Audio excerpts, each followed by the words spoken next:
Hello everybody, welcome to Office Azada 247. Today in the target series, we will be continuing the PPB subject and the unit which we are targeting today will be unit number 18. Now a quick reminder for all of you who are watching this video. If you have skipped or in case you were unable to watch any of those lectures starting from unit 1 till 17 in PPB, I would highly recommend them these lectures to visit once and prepare proper notes out of them. And if you have already visited, already seen these lectures, kindly revisit them and start your revision, because as we will be moving further, let's say in 2 or more sessions, module A will be over of PPP, and you will be in a position to solve the unit wise mock tests. That is why you must read first, then if you have read, then you must revise it, and after that only mock test will be done. Okay, so now let's jump on to the topic, that is unit 18th, duties and rights of banker and customer rights. Simply stated, this particular chapter will be talking about mostly the duties of a bank. What all duties a bank performs when we talk about the banker customer relationship. And the duties will be various, one you can say they are varied, starting from the services which the banks provide. We have seen the services in the chapter of ancillary services. Next comes those kind of services which we say club together form the duties plus the responsibilities. These are some heavyweights as compared to the services. In services, you are just providing a particular, you can say, goods or services to a particular customer. But when it comes to the duties, responsibilities, certain laws are backing those particular things. Those scenarios need to be dealt with utmost care. So when I talk about one of the duty, starting off, it is the duty of secrecy and confidentiality. What do we mean by secrecy and confidentiality? It talks about primarily the data. Data of what? Data of the customers. A bank would be protected only if it discloses the affairs of the customers under certain legal permissible compulsions or circumstances as follows. First, where the disclosure is under the compulsion of law. There is certain statute or a particular legal aspect is backing a disclosure of a particular data pertaining to the customer. Then only the bank should disclose that particular data. Where there is duty to the public to disclose, if it is in the public interest, then you can disclose the data. Where the interest of bank is requires it to be disclosed, so interest of bank may be in the form of appreciation, or for that matter not an appreciating effort. What I mean by not an appreciating effort, like the data published in the case of Surface Act. In that, we see that the people or the business entities who are unable to repay their loan, their data is being published in the newspapers. That also is a part of interest of bank, because bank wants to recover that money. That is why it is very serious about publishing the data. Where the disclosure is made with the express or implied consent of the customer. So if the customer wants to retrieve certain data at an individual level, that also can be done by using the banking services. So duty of secrecy and confidentiality is a basic one. All these four clubbed together will be termed as a particular domain where the duty of secrecy and confidentiality lies. When I talk about the disclosure under compulsion of law, let's see them one by one. So compulsion of law, what kind of laws are there? First of all, it will be an act, that is BBE Act, Bankers Books Evidence Act 1891. Now this particular act talks about a certain legal dispute. So two sections, that is section 4 and 6 of the Bankers Books Evidence Act. In a legal dispute between bank and customer, find bank's customer and a third party, certified copies of entries in the bank's books may be called for. So you are trying to back your customer here against a third party. For that, if the information is required, you are willingly providing it. summons by civil or criminal courts if there are certain proceedings, legal proceedings are happening. So these courts have the power to issue summons to banks to produce documents or tender the evidence.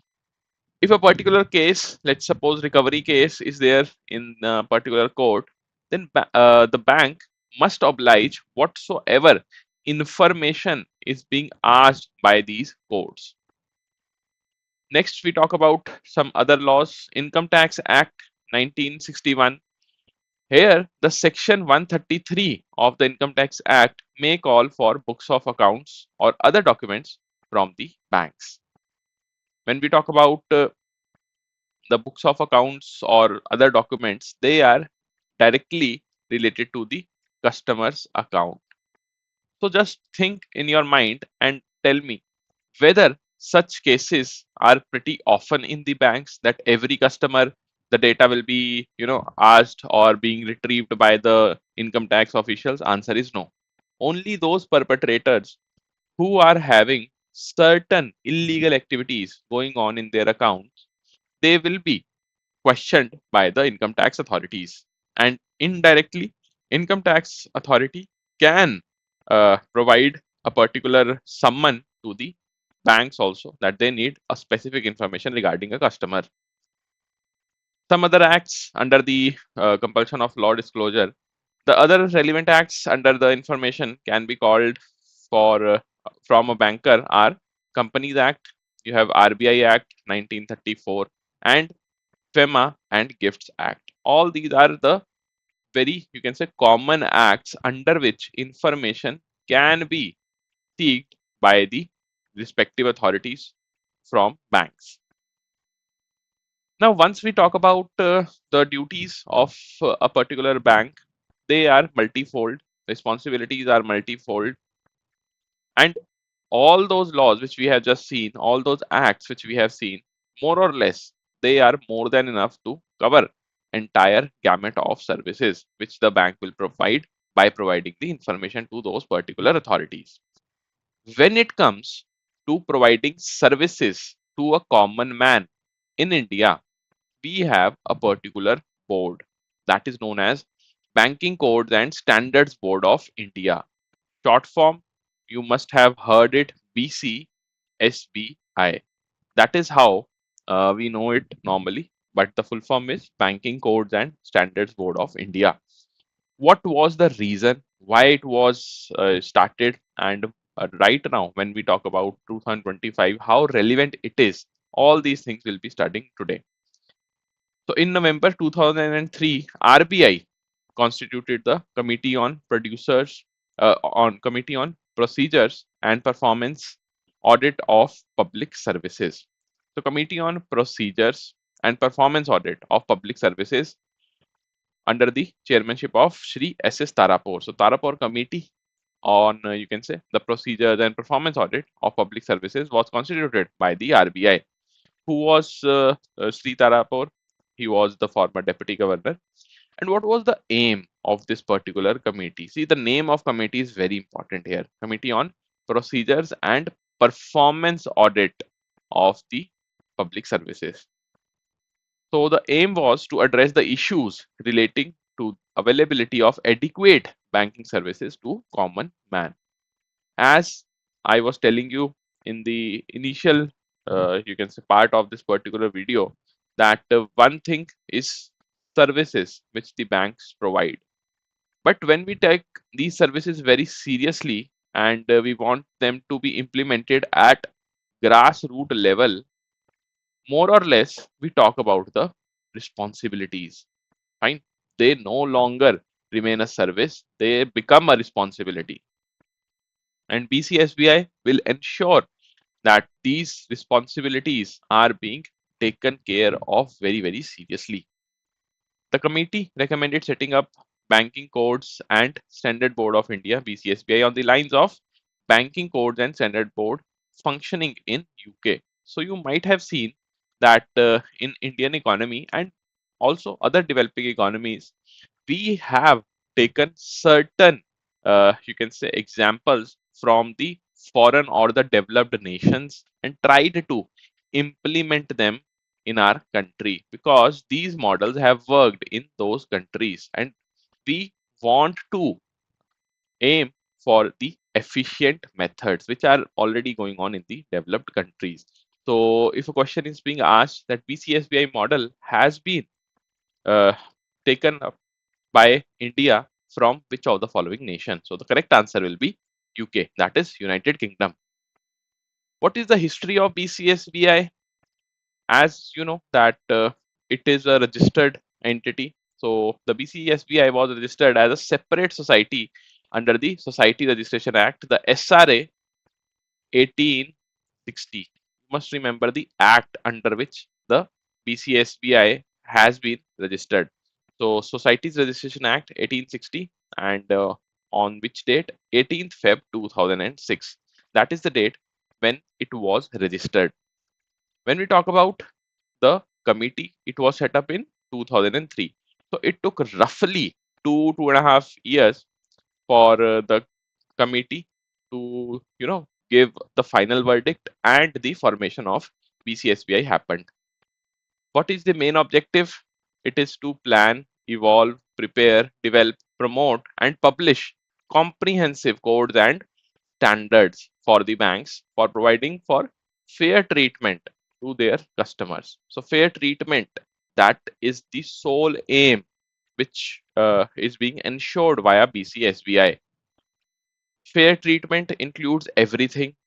It includes when the customer is stepping in the branch, how you greet the customer, how the customer feels in the physical environment of your branch, how efficiently you are doing your work.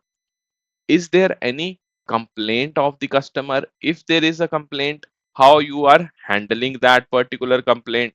If you are not handling it properly, what all the customer can do? All these things clubbed together, they will be forming a part of fair treatment. To function as an independent and autonomous body to monitor and to ensure that the codes and standards adopted by the banks are adhered to in letter and spirit while delivering the services to the customers. Now, why specifically banks have to ensure these codes? Because ultimately they are providing the services and their respective boards have this particular liberty to engage in the BCSBI on their own terms. But the essence of BCSBI must remain there. When I talk about the collaboration, so BCSBI had in collaboration with IBA, that is Indian Banks Association, evolved and issued following two codes. Two codes have been issued when we talk about in collaboration with the IBA. So BCSBI plus IBA has taken the matters very seriously, and right now we have two codes in our country. Code of Banks Commitment to Customers issued in 2006 in the starting of BCSBI, which was revised in 2018. So the revision happened when? In 2018. To remember the timelines. Next is Code of Banks Commitment to MSE, that is Micro and Small Enterprises Code, released on 31st May 2008 and reviewed in 2022. Why it was reviewed in 2022? Because in 2020, the MSMED Act, under which the MSMEs perform in our country, it was amended. And the review is still due because in Feb 2025, again, the limits of MSME have been revised. So ultimately, in the upcoming months, you might find a committee or so which is being created again to revise the guidelines under the Code of Banks Commitment to Micro and Small Enterprises. When I talk about the MSME, it is micro, small, and medium enterprise. But here we are only focusing on micro and small. What about the medium enterprise? One more M is there, no? That is medium. So always keep in mind that in India, the medium enterprises are very minimal.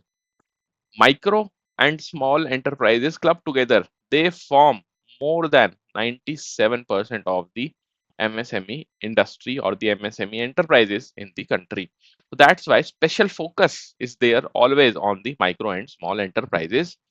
Second reason is that rural and urban and semi-urban areas, these are being targeted under the micro and small enterprises.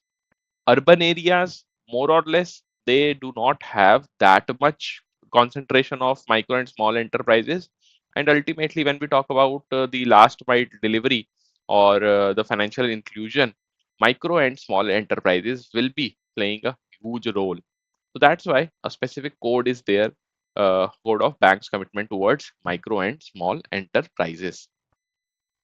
What is the present status when we talk about today? So RBI has since set up Consumer Education and Protection Department, issued the Charter of Customer Rights, and considerably strengthened the Ombudsman mechanism to enhance the consumer protection.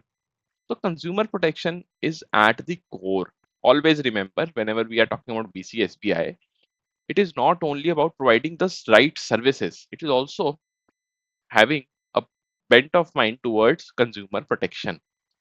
And this ombudsman mechanism, the ombudsman scheme of the RBI, being a banker, you must have faced some actions or, for that matter, some information of this particular scheme while working in the bank. This is practically happening and it is quite visible to the public also. So, a great step which has been taken by the RBI, a commendable one when it comes to protecting the customer rights. It was accordingly decided to dissolve the BCSBI, and BCSBI is no more functioning. The codes issued by BCSBI continue to be applicable to the banks. So when we talk about the core function of BCSBI, it was what? The consumer protection along with the customer rights must be intact. And that has been carried forward by the ombudsman mechanism. Because ultimately, when we talk about the regulator, that is the RBI, it will decide whether the banks are taking customer rights seriously or not. So, what are the key commitments under the codes? To act fairly and reasonably in all their dealings with the target customer. Act fairly. That is the sole. To help customers to understand how banks' financial products and services are working. So, providing the information awareness is also, you can say, one of the aspect here to help customers use their account and services, whatever you are providing them. So, not only delivering the services, but making continuous efforts to impart knowledge to them how you can use those services to deal quickly and sympathetically with things that go wrong. So when we talk about the issues being faced by the customers, those must be addressed. To treat all personal information of the customers as private and confidential. So respecting the privacy is also one of the idea under the codes. To publicize the code, make aware the customers, to adopt and practice a non-discrimination policy. You need not to discriminate any customer on any ground. That is also an important thing. If we talk about the grievance redressal, so every bank is required to give a particular window, a particular opportunity to the customers so that they can resolve their grievances. So every banker or the every member bank is required to have a help desk or the helpline at the branch itself. Helpline number must be there. Have a code compliance officer, that is CCO, at each controlling office above the level of branch. So the code compliance officer, this particular post must be there, and where it must be present in that office which is having the power over the branches. Display at each branch name and contact number of the code compliance officer. Now, just to give you a heads up, how many of you think that in your branches you have displayed the CCO number? Anybody who wants to share an experience that yes, it was not earlier there in the branch, but since you know that it must be there, so you were the one who initiated this process. Display name and the address of ombudsman must also be provided in the branch. Now let's talk about the obligations on the customers. The customers, when using these services, have certain duties. Again, the banks have certain responsibilities, some duties. Similarly, customers will also be having certain duties. So to provide the required documents whenever the banks ask, that is one of the major duty of the customers. To keep the passbook, checkbook, and debit card safely, whatever the services banks have provided you, respect that service and treat all those documents with equal importance. To keep confidential the user ID password for access to various channels, be it net banking or for that matter your mobile banking is there. To inform promptly the bank about an unauthorized transaction noticed in the account. So as soon as you know for sure that yes, you have not committed this particular mistake or you have not committed this particular transaction, then you must report the branch as soon as possible. Not to allow any third party to use own bank account for its transactions. So remember, whenever we are talking about a third party, it does not include you and whosoever you are trying to give your password, ID password. But third party specifically talks about any person who is there, who is using your account without your information. You are unaware of that fact that somebody else is using your account, be it the net banking or for that matter mobile banking. So you need not to allow such kind of activities. Not to provide any personal or account related information, including user ID, OTP to anyone purporting to call on behalf of the bank. Nobody, always remember, in the bank will call you and ask for your user ID, password, or for that matter OTP. So you must be very vigilant in all these things. Similarly, not to share any information with any person purporting to represent the bank visiting personally. Okay, so all these things, although they are very basic, but yes, these come under the duties of the customers. Plus, not to click on any link which you have received through emails for accessing the bank's website. Always go to the official domain of the bank's site and then log in the log in using the ID password. To sign all the checks or forms or letters as per the specimen's signature, whatever SS you have provided to the bank, maintain that specimen signature. To use non-home branches only for permitted transaction and when it becomes essential, and do not just make an issue of that thing that okay, I am a customer, you should be delivering me all the services even if I am not your even if this is not my home branch. So always remember, in non-home branches, there are certain stipulation on the bankers also. They willingly, even if they are willing to provide you, they cannot provide you those services. To register one's own mobile and email ID with the bank to get instant alerts. Not to store important banking data in mobile, email, purse, or wallet. To use only verified, secure, and trusted websites. Again, the domain name must be there in your mind always. To use debit cards, credit cards only at authorized ATMs or merchant establishments. To change one's online banking password and PIN regularly. You must keep on changing it, not only when the bank's websites prompt you. To request to block one's ATM card, debit card, credit card, prepaid card if it is lost or stolen. So thank you everybody. This was it for your unit number 18. When we talk about this unit, whether we have covered end to end, answer is no. Only we have covered the important topics. But if you want to have a comprehensive coverage, I would like to suggest you the success batch.